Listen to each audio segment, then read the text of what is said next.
pineocitoma, ¿no? La referencia dice que es un tumor de la glándula pineal, poco frecuente y de crecimiento lento. A menudo me veo obligado a hurgar en el cerebro, y eso es algo que detesto hacer. Con unas pinzas bipolares coagulo los hermosos e intrincados vasos sanguíneos que recorren la brillante superficie del cerebro. Hago una incisión con un bisturí pequeño y abro un orificio por el que introduzco una fina cánula conectada al aspirador quirúrgico.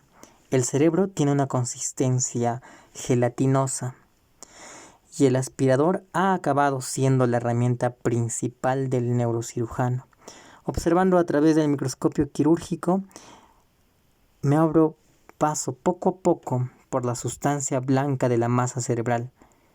En busca del tumor, la idea de que mi aspirador avance a través del pensamiento en sí, de la emoción y la razón de que los recuerdos, los sueños y las reflexiones puedan formar parte de esa gelatina, resulta demasiado extraña como para comprenderla.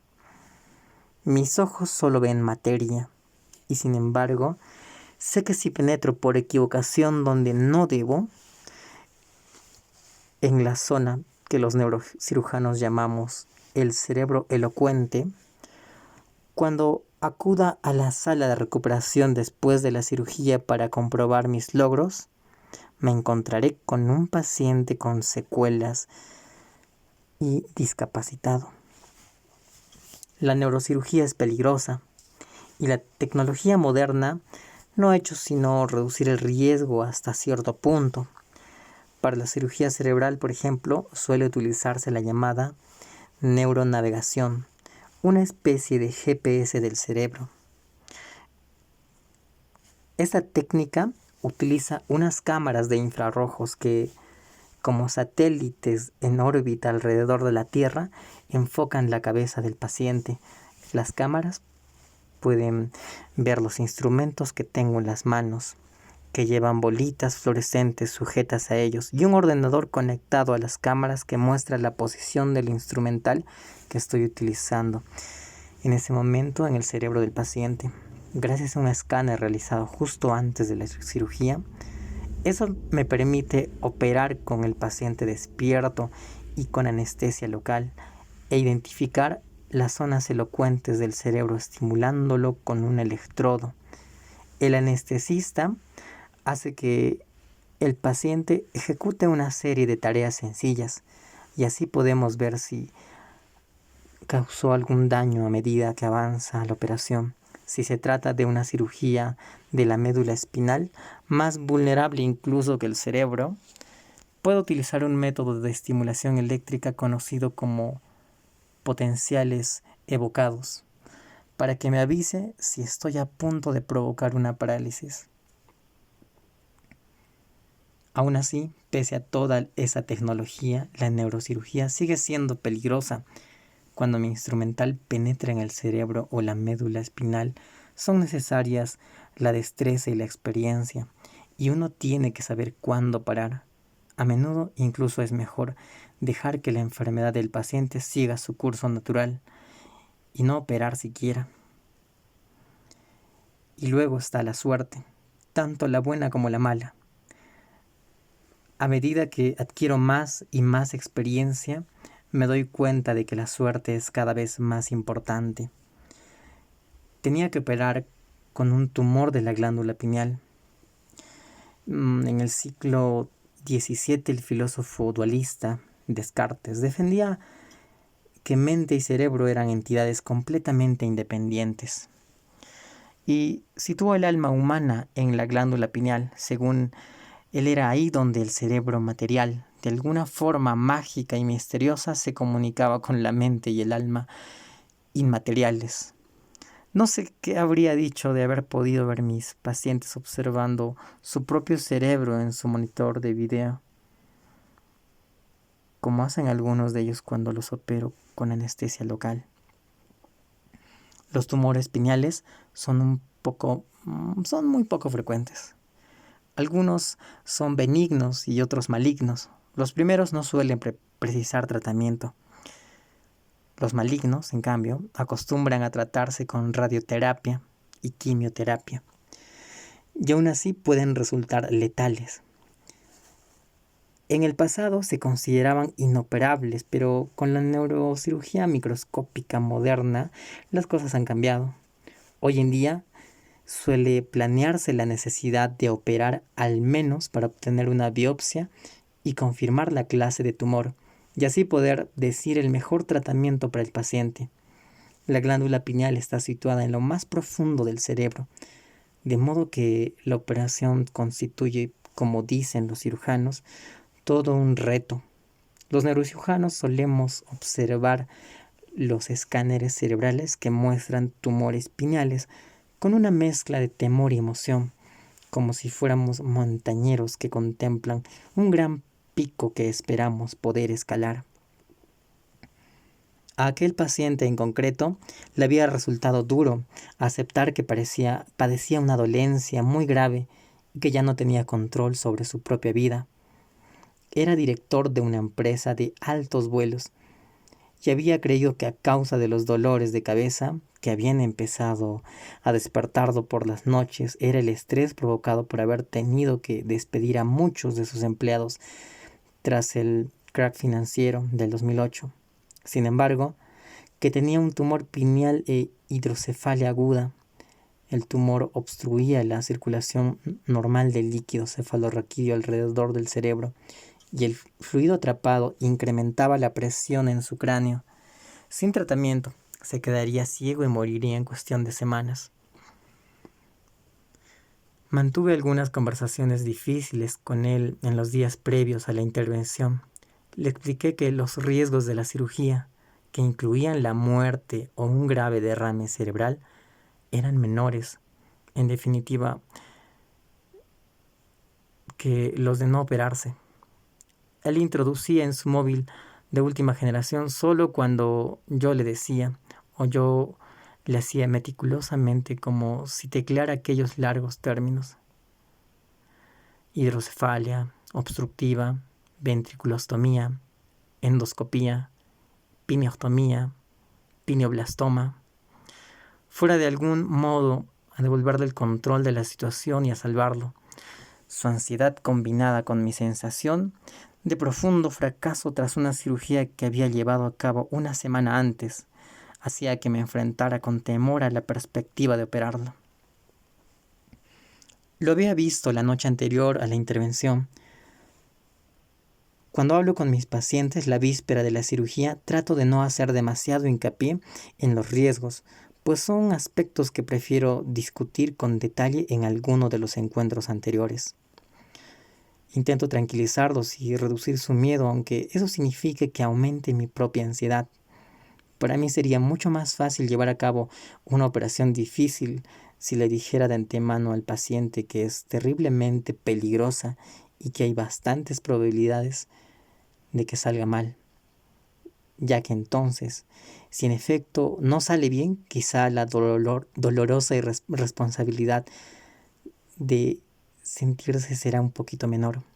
La mujer estaba sentada a su lado y parecía muerta de miedo. Se trata de una operación relativamente sencilla, los tranquilicé con falso optimismo. Pero el tumor podría ser canceroso, ¿no?, quiso saber ella. Con cierta renuncia admití que sí. Expliqué que obtendría una biopsia durante la intervención, una muestra de tejido que congelaríamos enseguida para que un patólogo pudiera examinarla de inmediato. Si me informaba de que el tumor no era canceroso, no tendría que intentar extraerlo en su totalidad. Y si se trataba de un tumor llamado germinoma, ni siquiera tendría que extirparlo, y a su marido se lo podría tratar y probablemente curar con radioterapia.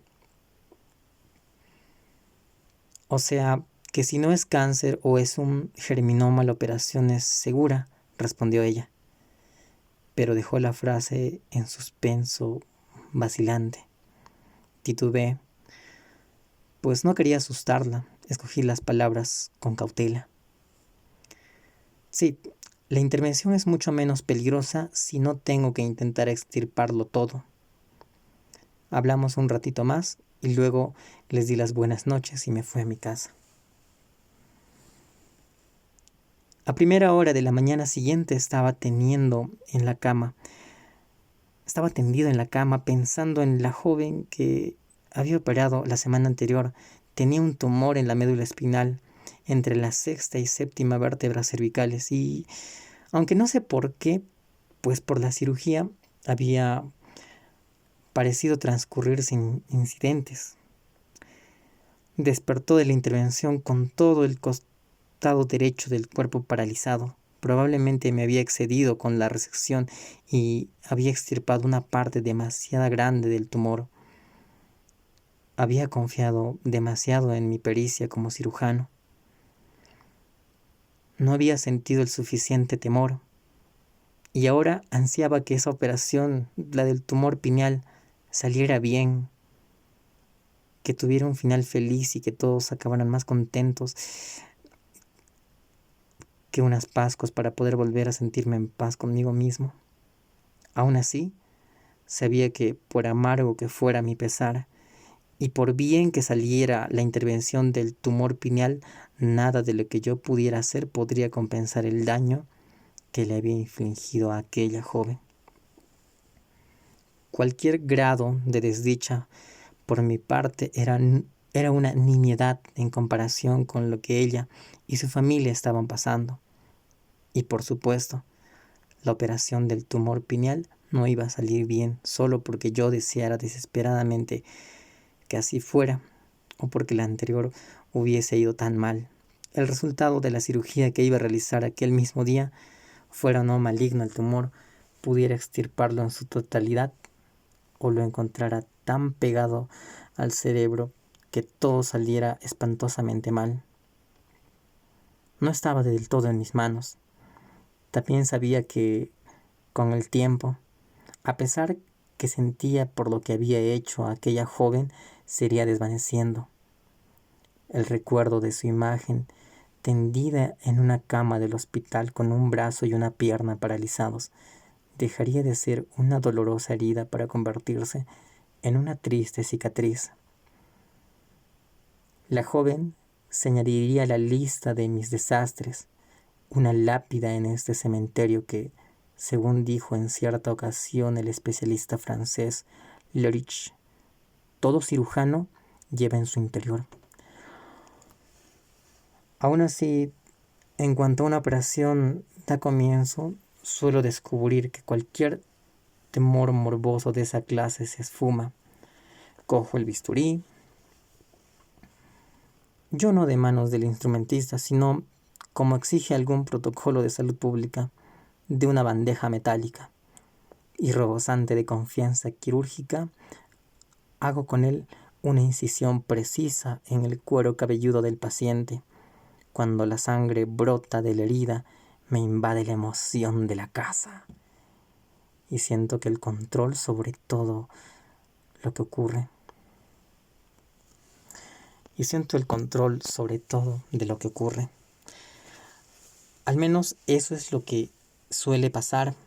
En aquella ocasión, la desastrosa operación de la semana anterior supuso que entrar en el quirófano presa de un miedo escénico considerable, acusado y en un lugar de charlar con Mike, uno de los cirujanos en prácticas, conocidos como especialistas residentes, que me hacía de ayudante o de bromear con la asistente de quirófano. Empecé a limpiar la piel del paciente y a colocar los paños estériles en silencio. Mike llevaba unos meses trabajando conmigo y nos conocíamos bien. Debo de haber instruido a muchos cirujanos residentes en mis 30 años de carrera, y me gusta pensar que con la mayoría de ellos he hecho buenas migas. Estoy aquí para enseñarles y debo asumir la responsabilidad de lo que hacen, pero al mismo tiempo ellos me ayudan a apoyar y cuando es necesario se animan. Sé muy bien que suelen decirme solo lo que les parece que deseo oír, pero la relación con ellos puede llegar a ser muy cercana. Quizás se parezca un poco a la que hay entre los soldados que han luchado juntos, y es lo que más voy a echar de menos cuando me retire. ¿Qué pasa, jefe?, quiso saber Mike. Solté un gruñido a través de la mascarilla. La idea de que la neurocirugía es una forma serena y racional de poner en práctica la ciencia es una verdadera chorrada, contesté. Al menos para mí, por culpa de esa maldita operación de la semana pasada, me siento tan nervioso como hace 30 años cuando estaba empezando, y no como si estuviera a punto de jubilarme. Me muero de ganas, soltó Mike. Esa es una de las bromas que suelen hacerme mis residentes más audaces ahora que se acerca el final de mi carrera. Actualmente hay más cirujanos en prácticas que puestos de especialistas, y a todos mis residentes les preocupa su futuro.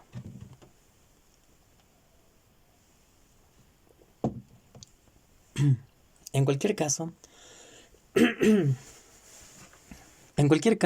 añadió, probablemente mejorará. Todavía es pronto.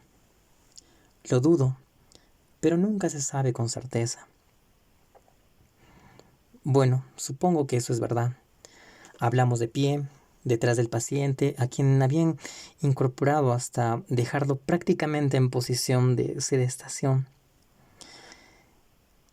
y que ya estaba anestesiado e inconsciente. Mike le había afeitado una estrecha franja de cabello en la nuca. Bisturí, le indiqué a Agnes, la instrumentista. Cogí la herramienta en cuestión de la bandeja que se tendía y realicé una rápida incisión en la parte posterior de la cabeza del paciente. Mike utilizó el aspirador quirúrgico para succionar la sangre, y acto seguido separé y aparté los músculos de la nuca para que pudiéramos proceder a perforar el hueso del cráneo. ¡Qué aplomo!, contestó Mike. En cuanto hube realizado la incisión en el cuero cabelludo del hombre, retraído los músculos, practicado una craneotomía y abierto y separado las meninges, la cirugía cuenta con su propio antiquísimo lenguaje descriptivo. Hice que se me acercara en el brazo del microscopio quirúrgico y me instalé en una silla de operaciones. En una cirugía pineal, a diferencia de lo que ocurre con otros tumores cerebrales, no es necesario abrir el cerebro para llegar al tumor. Una vez abiertas las meninges, las membranas situadas bajo el cráneo, que envuelven el cráneo y la médula espinal, se observa una estrecha fisura que separa la parte superior, los hemisferios cerebrales, y la inferior, el tronco del encéfalo y el cerebelo. Uno tiene la sensación de internarse en un largo túnel, a unos 7 u 8 centímetros de profundidad, aunque el aumento del microscopio hace que esa distancia parezca 100 veces mayor. Hallaremos el tumor. Estoy viendo el centro mismo del cerebro, una zona secreta y misteriosa donde se encuentran las funciones más vitales que nos mantienen conscientes y vivos.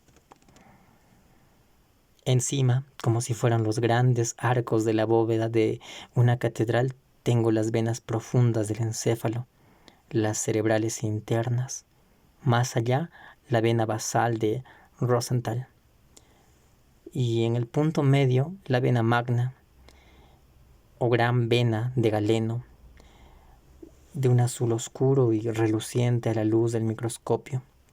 Se trata de una anatomía que inspira un temor reverencial en los neurocirujanos.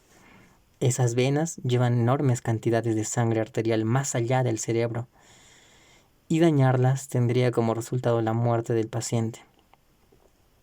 Ante mí, tengo el tumor rojo y granular, y debajo de él la placa tectal del tronco del encéfalo, donde una lesión puede provocar un coma permanente. A ambos lados se encuentran las arterias cerebrales posteriores, que alimentan las partes del cerebro responsables de la visión. Más allá, como una puerta, Se abrirá un pasillo distante a las blancas paredes una vez extirpado el tumor. Se halla el tercer ventrículo. Hay cierta poesía quirúrgica en todos esos nombres que, cuando se combina con la hermosa óptica de un microscopio moderno bien equilibrado, convierte esta operación en una de las más maravillosas de la neurocirugía, si todo sale bien, por supuesto.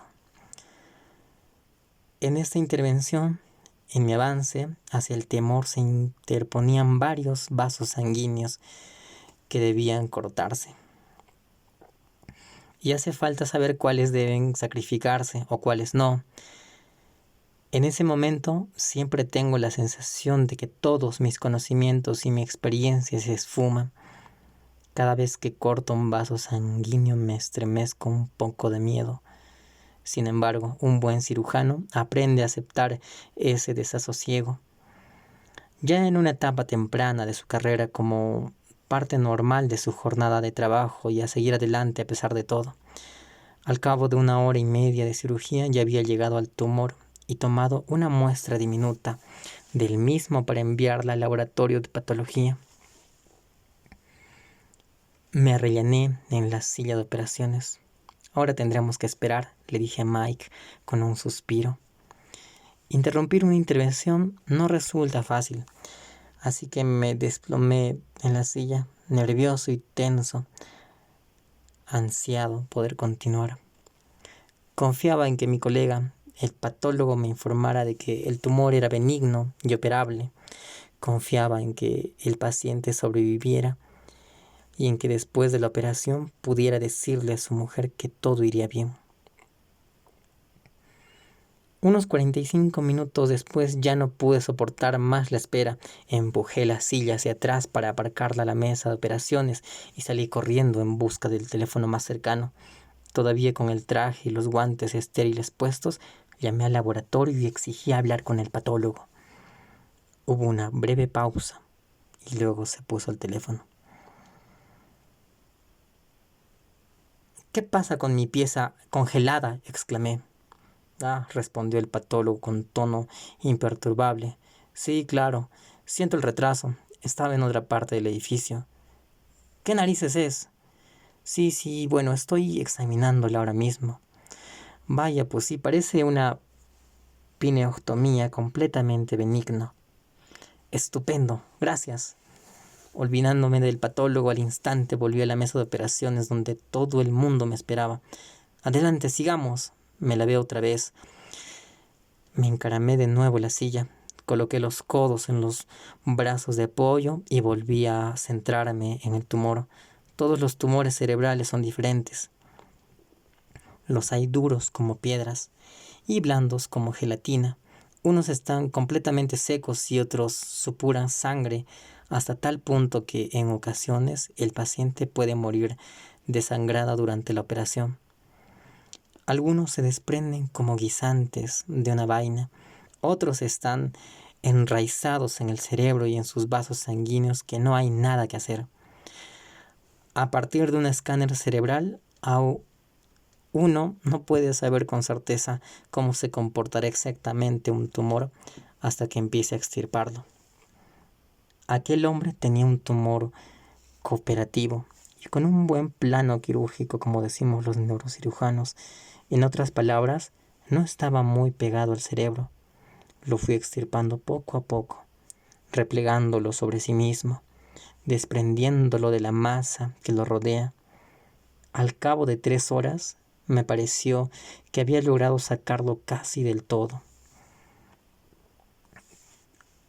Como los tumores pineales son muy poco frecuentes, un colega pasó de su quirófano al mío para ver qué tal iba la operación. Probablemente estaba un poquito celoso. Escudriñó el cerebro del paciente por encima de mi hombro. «Tiene buena pinta». «Por el momento», contesté. «Las cosas solo salen mal cuando no te lo esperas», añadió como comentario final, antes de regresar a su propio quirófano. La operación continuó hasta que conseguí realizar una resección completa del tumor sin dañar la vital arquitectura del cerebro que lo rodea. Dejé a Mike suturando la herida y me dirigí a visitar a los pacientes que tenía ingresados en planta. No tenía muchos, pero uno de ellos era joven madre a la que había dejado paralizada una semana antes. Estaba en una habitación lateral, sola. Cuando te acercas a un paciente al que has lisiado, da la sensación de que haya un campo de fuerzas empujándote, resistiéndote a tus intentos de abrir la puerta de la habitación a la que yace esa persona cuyo picaporte parece de plomo. Un campo de fuerzas que pretende apartarte de la cama del paciente y que se opone a tus intentos de esbozar una sonrisa vacilante. Uno no acaba de saber cuál es el papel que se debe interpretar. El cirujano es ahora un villano, el autor de un crimen o un incompetente en el mejor de los casos. Ha dejado de ser una figura heroica y todopoderosa. Resulta mucho más fácil pasar de largo a toda prisa y no decirle nada al paciente.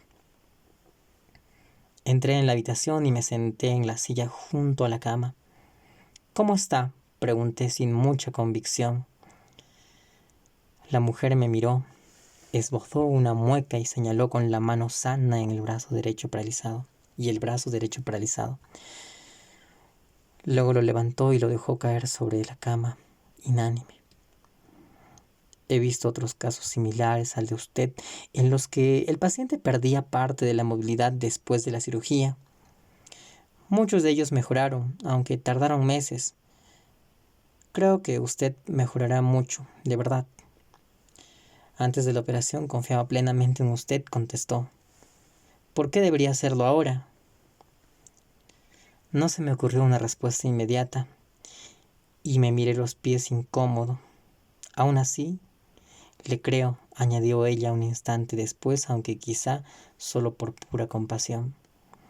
Volví a la zona de quirófanos. Habían trasladado al paciente del tumor pineal a la mesa de operaciones, a una camilla. Ya estaba despierto. Tenía la cabeza sobre una almohada y se lo veía adormilado. Una enfermera le limpiaba los restos de sangre y de polvo óseo que la cirugía le había dejado en el pelo, y los anestesistas y el personal de quirófano reían y charlaban mientras se afanaban en torno a él, cambiando la disposición de los múltiples tubos y cables que tenía conectados como parte de los preparativos para llevarlo en camilla de UCI. Si el paciente no hubiera despertado bien de la anestesia, habrían estado trabajando en silencio. Los auxiliares ordenaban el instrumental de los carritos y metían los paños, cables y tubos usados en bolsas de basura de plástico. Un sanitario ya estaba fregando la sangre del suelo y limpiando el quirófano para la siguiente cirugía. «Está bien», exclamó alegremente Mike desde el otro extremo de la sala. Fui en busca de la esposa. Estaba esperando en el pasillo de la UCI, y su rostro se crispó de miedo y esperanza cuando vio que me acercaba. «Ha ido todo lo bien que cabía esperar», le dije en tono formal y práctico, interpretando el papel de un neurocirujano distante y brillante. Pero entonces no pude evitar apoyar las manos sobre sus hombros. Ella puso las suyas sobre las mías y nos miramos a los ojos. Y cuando vi sus lágrimas, tuve que esforzarme por contener las mías. Me concedí un breve instante de celebración. «Creo que todo va a salir bien», añadí.